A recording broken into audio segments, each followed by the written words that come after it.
Good day, folks, and welcome back to Unpopular Aussie Opinions, where we dive headfirst into the controversies that make our great nation's sport seem so bloody fascinating and frustrating. I'm your host, the bloke who's never afraid to say what everyone else is too polite to whisper. Today, we are tackling a bombshell that's rocked the footy world harder than a grand final siren at full volume.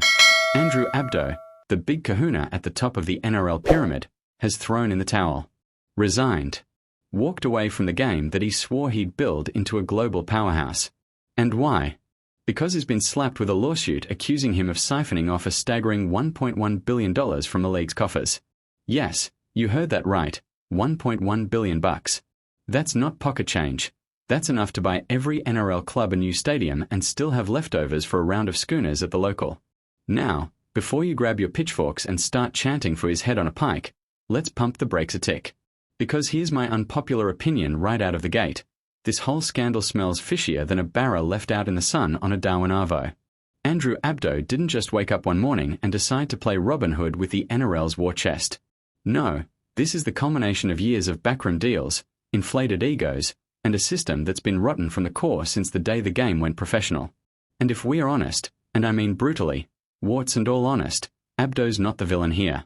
He's the fall guy. The scapegoat for a league that's been hemorrhaging trust faster than a leaky boat in Sydney Harbour. Stick with me, because by the end of this, you might just find yourself nodding along to the most divisive take you'll hear this week. Embezzlement in Aussie sports admin isn't a bug, it's a feature. And without blokes like ABDO pushing the envelope, we'd still be kicking a footy in the mud while the rest of the world laps us. Let's rewind the tape, shall we? For those of you who don't live and breathe rugby league like it's oxygen, and fair dinkum, if you don't, what are you even doing here? Andrew ABDO isn't some fly-by-night suit. The man's got form. He cut his teeth in the cutthroat world of Football Australia, steering the A-League through its darkest days. Remember the pandemic? When crowds vanished quicker than a politician's promise, and broadcast deals were hanging by a thread thinner than a supermodel's patience. ABDO was the one twisting arms, sweet-talking sponsors, and somehow keeping the ship afloat.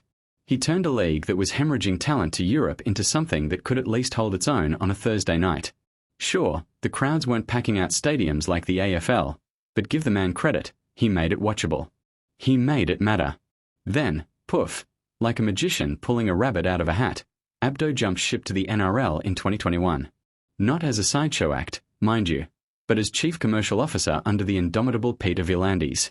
V'landys, the chairman who's part bulldog, part fox terrier, and all bulldozer when it comes to getting what he wants. Together, they were the dream team. Or so we thought. Under ABDO's watch, the NRL exploded. Broadcast rights? Locked in for 9 figures. International expansion? Ticking along nicely, with Vegas games drawing Yanks like flies to a Barbie. State of origin viewership? Through the roof, mate. And don't get me started on the women's game, the Harvey Norman sponsorships, the pathways for Sheilas who could tackle harder than most blokes.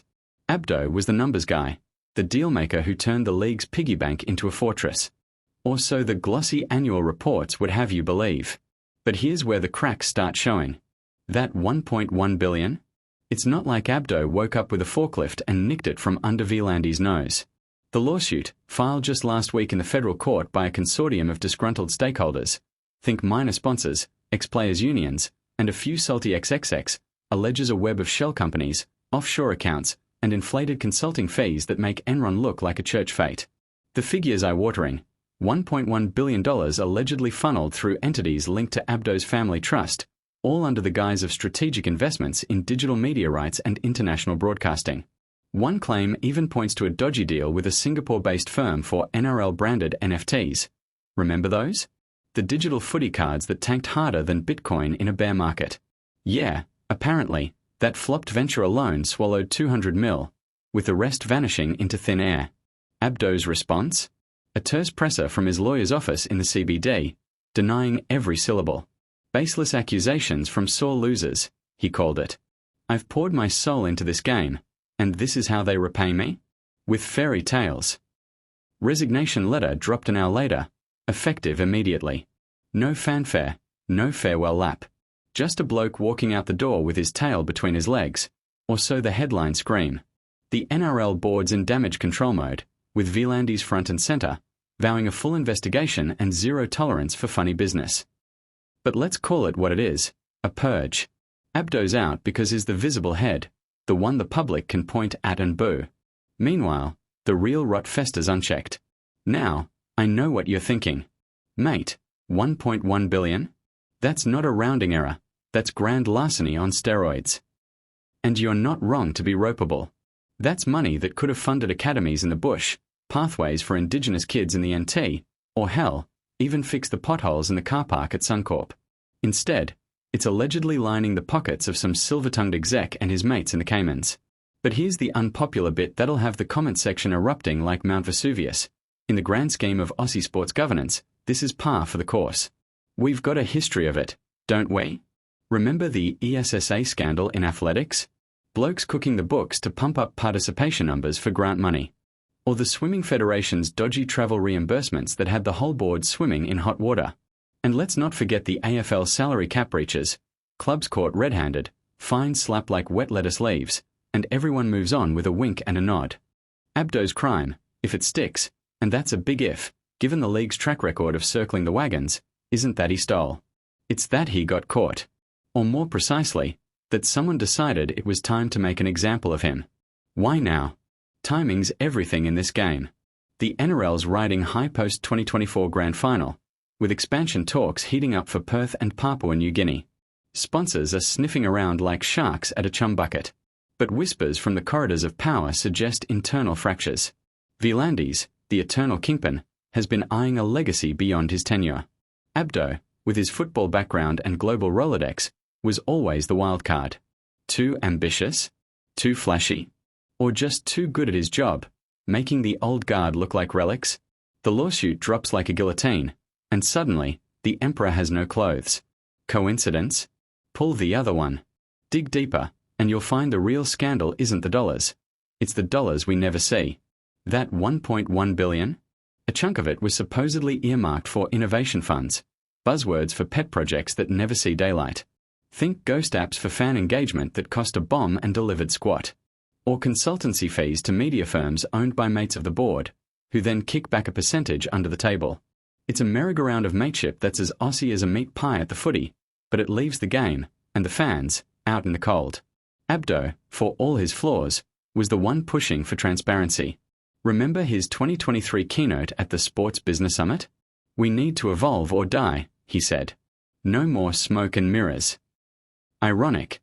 In it, the bloke calling for openness gets buried under an avalanche of his own alleged smoke. But let's flip the script for a second. Suppose the worst is true. Suppose ABDO did dip into the till. Does that make him the devil incarnate? Or just another cog in a machine that's designed to chew up and spit out its leaders? Look at the NRL's revenue streams. Broadcast deals with Nine and Fox, worth hundreds of millions annually. Merchandising that's exploded since the TikTok generation got hooked. Gambling partnerships that rake in sponsorship gold but leave families ruined. ABDO didn't invent that system. He inherited it.